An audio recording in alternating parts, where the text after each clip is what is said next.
Bora, nono ano! Vai começar mais um dia aqui, ó, no Centro de Mídias, com 3 aulas top. Das 3 aulas, 2 estaremos aqui. Eu, professora Juliana, junto com o professor Antônio Russo, ministrando hoje Educação Física.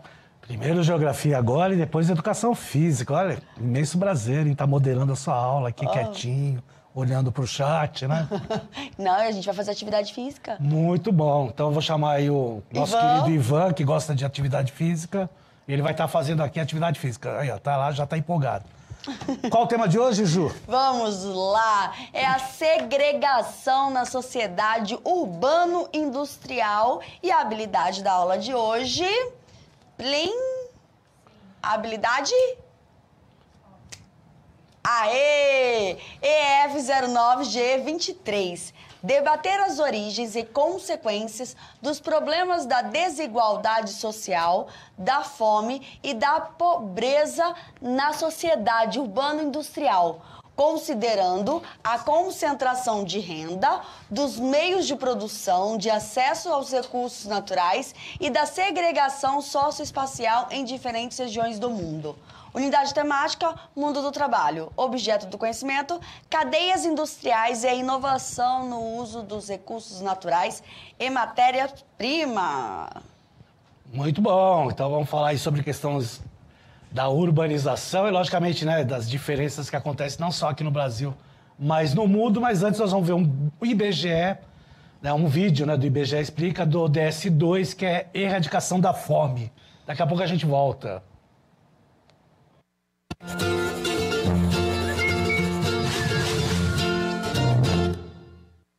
Olá, sejam bem-vindos à série especial do IBGE Explica sobre os Objetivos de Desenvolvimento Sustentável. Falaremos aqui do objetivo de número 2. Sabe quando bate aquela fominha? Pois é, mas aqui não vamos falar da fome que você sente entre uma refeição e outra. É fome mesmo, panela vazia, barriga vazia, esperança vazia. O segundo dos 17 objetivos é a erradicação da fome, isto é, acabar com a fome, alcançar a segurança alimentar e melhoria da nutrição e promover a agricultura sustentável. A fome é um problema que aflige cerca de 800 milhões de pessoas ao redor do mundo, ou seja, 1 em cada 9 pessoas não tem comida o suficiente para ter uma vida ativa e saudável. Isso faz com que a fome seja o principal fator de risco à saúde no mundo, ultrapassando a AIDS, a malária e a tuberculose combinadas. Todo ano é a má nutrição a responsável por quase metade das mortes de crianças abaixo de 5 anos.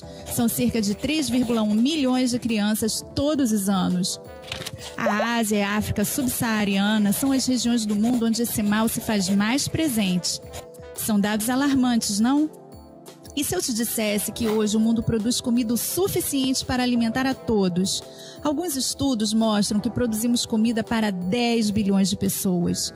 E, infelizmente, embora haja produção suficiente para todos, problemas como a pobreza, má distribuição de renda e propriedade, desastres naturais, conflitos, crescimento populacional, desperdício, perdas no transporte e problemas de cunho político fazem com que uma parcela enorme da população passe fome. E não basta apenas acabar com a fome. É preciso garantir o acesso de todas as pessoas, em particular os mais pobres e pessoas em situações vulneráveis, como mulheres grávidas e lactantes, pessoas idosas e crianças, a alimentos seguros, nutritivos e suficientes durante todo o ano. Até 2030, algumas medidas propostas, como o incentivo ao uso sustentável da terra, com acesso igual e seguro a ela, devem mudar esse cenário. Acabar com a fome é apenas o segundo passo rumo a um mundo mais justo. Os outros objetivos também estão aqui no nosso canal. Não deixe de conferir. Até a próxima. É isso aí. Então a fome, né, que é uma das ODS aí, o ODS 2, ele retrata, né, um tipo de segregação. Né? Então quando a gente vê lá continentes mais pobres, né, tem essa deficiência aí da fome. Tudo isso aí é um processo de segregação. O Brasil, que é um dos maiores produtores de alimentos, tem pessoas passando fome, não é uma incoerência? Não tem nada a ver uma coisa com a outra, porque Então. acaba sendo uma loucura. Se você fala isso, você fala, não é verdade. Não, e o mais grave é toneladas de desperdício de alimentos por dia. Então é uma total incoerência disso, o que mostra essa questão aí da segregação. E tem muito a ver com essa questão aí urbana e industrial, porque na realidade, quando a gente fala isso, nós vemos principalmente aí na questão aí da colonização. Então a gente vai ver uma animação na qual ela mostra, né, o poder dos impérios europeus perante o planeta. Então vamos lá colocar na tela aí, tá aí, ó. Então a gente vai vendo aí as cores, né? Nós temos as partes aí da Europa, né, os países aí, e a conquista que eles estão tendo não só na América, que é o novo continente, mas também na Ásia, no continente africano, né? Veja que está passando lá os anos, né? Na Oceania, né? Então tem lá o Reino Unido em vermelho, a França em azul, Portugal em verde, a Espanha em amarela, a Holanda em laranja, Bélgica aí num azulzinho mais claro, até os Estados Unidos aí que está em roxo, a Rússia em azul expandindo o seu império, a Itália também num verde claro, tá certo? Então a gente viu, aí pode voltar aqui para mim, a gente viu a expansão mundial das principais potências europeias. Só aí já mostra, né, a questão da diferença e dessa segregação que vai aí passando o tempo e vai mostrando claramente, né, quem é que manda mais, entre aspas, quem manda menos, através desse processo aí, né, das diferenças entre as sociedades. Na próxima tela, a gente vai acompanhar, né, vamos dizer assim, uma das bombas aí que ativam, na realidade, essa questão de segregação urbana e industrial, que tem muito a ver com a primeira revolução industrial. Né? Nós temos aí o ferro como matéria-prima, né, o carvão como uma fonte de energia, a máquina a vapor aparecendo aí, substituindo aos poucos a mão de obra. E a primeira revolução industrial, ela caracteriza, né, essa diferença aí e essa segregação urbana. E aí na próxima imagem, para a gente ampliar, né, essa imagem principal que eu adoro mostrar, essa gravura aí do William Bell Scott, falando aí de ferro e carvão, né, ela está mostrando a clara, né, o claro desenvolvimento urbano, né, na Inglaterra. Então você tem lá os fios de telégrafo, aí, mostrando aí o aparecimento aí da comunicação, tem as embarcações ao fundo, também mostrando aí, né, os avanços, né, dos meios de transporte. Junto lá à direita, lá na parte superior, nós estamos vendo lá o trem a vapor, né, já movido aí pelo carvão mineral, que é também uma revolução tecnológica, e os trabalhadores aí trabalhando, né, numa região que é uma região urbanizada. Então essa segregação aí, ela começa a se destacar mais, principalmente após a primeira revolução industrial na Inglaterra, que vai aí no período aí de mais ou menos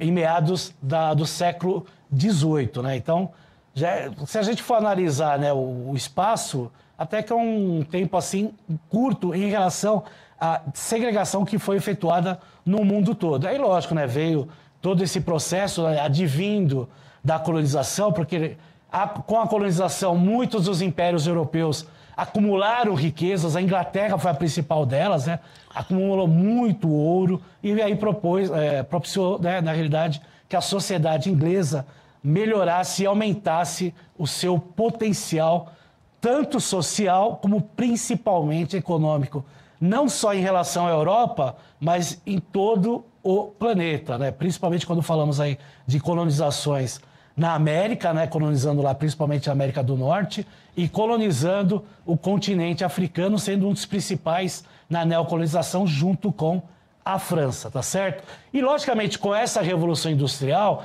a industrialização ela vai indo para os outros países, né? Não só da Europa, como também de outros continentes. E aí eu trouxe um mapa para vocês verem aí, né, essa difusão aí, dessa relação industrial de vários países que começam, com o passar do tempo, a se tornarem países extremamente ricos e principalmente desenvolvidos. Então nós temos lá todos os países em verde, né? Mostrando aí países, principalmente no período da Segunda Revolução Industrial, a Inglaterra, né, como sendo aí o berço da Revolução, mas aí se estende a França, se estende a Itália, se estende a Alemanha, passa do continente aí indo para os Estados Unidos, tem que lembrar que os Estados Unidos foi uma colônia da Inglaterra, e passa lá também no extremo do planeta, lá na Ásia, no Japão, né, sendo países aí que acabam tendo essa relação, né, de avanços, principalmente por causa da industrialização. Então a gente observa que essa segregação é uma segregação mundial, a gente começa a ver países se destacando, né, através da sua industrialização e, consequentemente, a urbanização das suas cidades, o que ocasiona aí diferenças, né, econômicas, políticas, sociais de países para outros. E aí começa a vir um monte de nomenclaturas aí, né, diferenciando os países, países do norte, países do sul, países pobres, países ricos, países desenvolvidos, países subdesenvolvidos, principalmente pela questão do capitalismo, né? E o capitalismo aí, ele vai gerando, logicamente, né, controvérsias, né, ideais, né, que são contra esse processo capitalista, principalmente no final do século XIX, né, meados assim, no século XIX, indo para início do século XX, propiciando, logicamente, vários, né, questionamentos sobre até que ponto, né, o capitalismo ele, né, é bom para todos, né, ou ele é segregador, como a gente vê aí em alguns aspectos. E aí eu trouxe uma imagem muito interessante, a pirâmide do sistema capitalista, né? Isso aí é de um pôster socialista, né, de 1911, né, do jornal Industrial Work, né, mostrando aí o sistema capitalista, como ele funciona, né? Então é logicamente que lá na parte de baixo vão estar lá os camponeses, os operários, né, carregando todo o sistema capitalista nas suas costas, né? Então nós temos lá a burguesia, nós temos lá os soldados, né, mostrando aí, né, o seu poderio militar, né, para proteger a burguesia, proteger o clero, proteger a nobreza contra alguma revolta dos, né, camponeses, né, dos operários, né? Então esse tipo de desenho ele critica, né, essa relação aí do capitalismo, né, com a população. E ele discrimina mesmo essa relação de quem pode mais de quem pode menos. E é um processo que aparece no Império Russo, né, que a gente sabe aí que depois, em 1917, nós temos a Revolução Russa, até que em 1922 nós temos aí a introdução da URSS, que é a União das Repúblicas Socialistas Soviéticas, a unificação aí de 15 repúblicas, para tornar aí, né, um país, né, tirando aí do Império Russo, um país com 15 repúblicas, tendo uma ideologia econômica diferente da ideologia capitalista, que é a ideologia comunista, né, formando esse processo, né, diferente aí do capitalismo. Então, logicamente, né, tanto no processo socialista como no processo capitalista, vai haver também a questão aí da segregação, principalmente quando a gente fala nessa questão urbano e industrial. Logicamente, a gente sabe que a União Soviética tinha uma grande relação com os camponeses, né, mas tem uma diferença muito grande entre o sistema capitalista, que, logicamente, as indústrias acabam se desenvolvendo, indo para as cidades e, logicamente, atraindo muita gente nas áreas urbanas e, obviamente, né, não tendo a infraestrutura, acaba tendo uma segregação aí, né, com meios de habitação, meios de saúde, meios de educação, todo aquele processo social que nós temos engajamento aí. Quer falar alguma coisa, Ju? Olha, o professor Emerson fez uma colocação bacana aqui. A segregação socioeconômica da sociedade está representada nessa imagem. Isso, perfeitamente. A gente pega uma imagem de mais de 100 anos atrás e ela reflete realmente, né, esse processo de segregação. A gente dá o nome de segregação urbana e industrial, mas a gente sabe que é uma segregação socioeconômica. E tem muito a ver com essa questão de como foi colocado o capitalismo para a nossa sociedade, né? E muito bem estudado, né? Bom, vamos lá para a divisão internacional do trabalho, que é uma outra relação de segregação. Eu já coloquei várias aulas, né, sempre falando sobre questões socioeconômicas, os professores já estão até acostumados a ver essa imagem aí que nós elaboramos aí para o Centro de Mídias.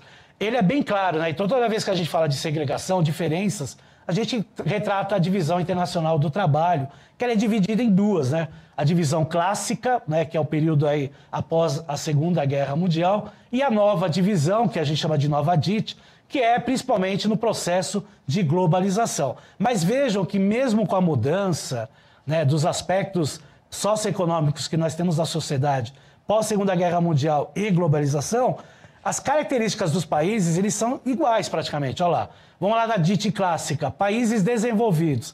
Está em vermelho a seta. Eles fornecem produtos industrializados, capitais, empréstimos e investimentos, poucos investimentos para os subdesenvolvidos, tá?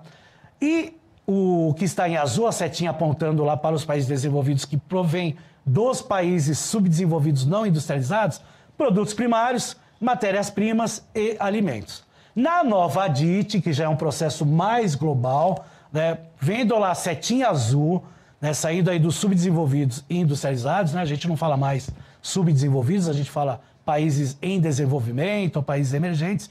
Nós temos lá produtos primários, está igual a ADIT clássica, industrializados, já aí tem uma mudança, porque aparecem países aí com industrialização, capitais, empréstimos, lucros, royalties e juros da dívida. Porque aqueles poucos investimentos que vocês estão vendo lá em empréstimos, eles são depois revertidos em juros, que até hoje nós estamos pagando. Olha que interessante. Não só nós, como vários países aí.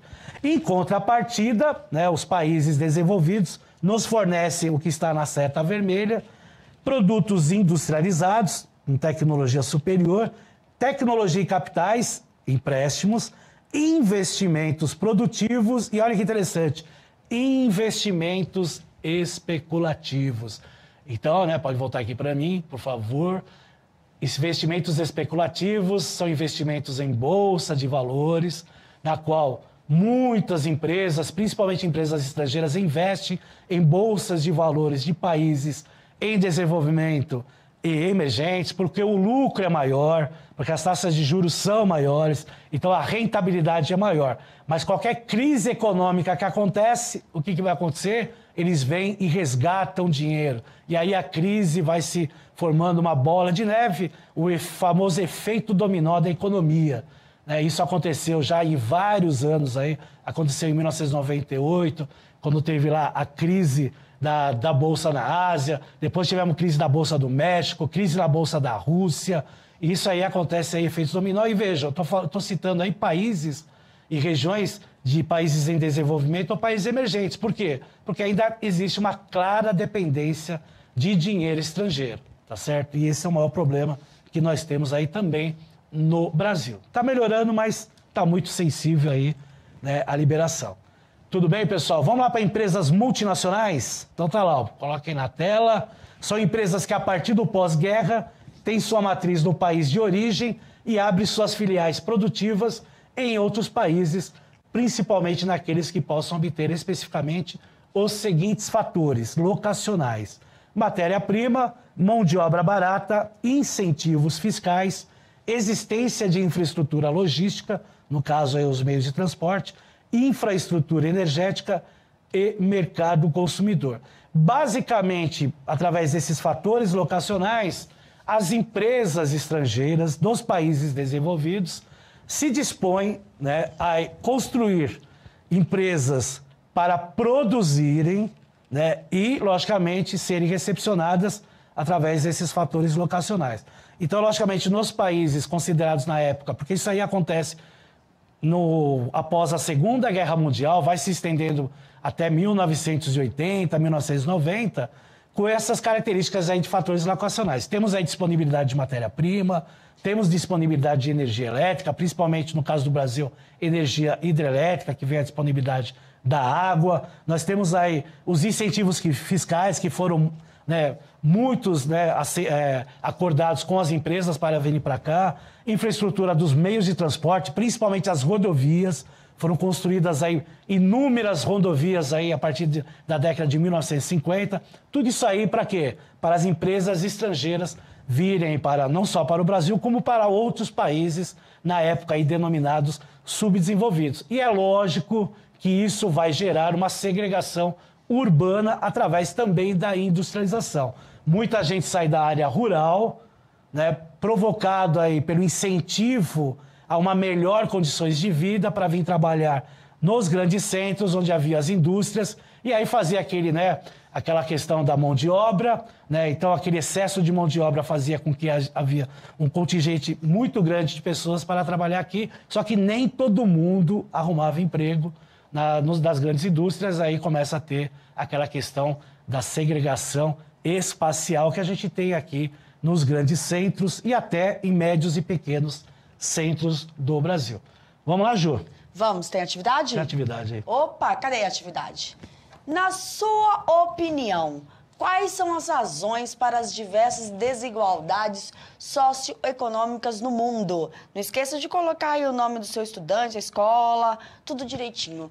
Quanto tempo? Nós temos 5 minutos de aula? Dá um minutinho, né? Um minutinho, porque essa é rapidinha. A gente já volta.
Isso aí nós temos o professor Emerson contribuindo mais uma vez com a aula, onde ele diz o processo de colonização com as relações da DIT entre a metrópole versus colônia. É isso aí, perfeito. Não deixa de existir ainda esse processo de colônia versus metrópole, né?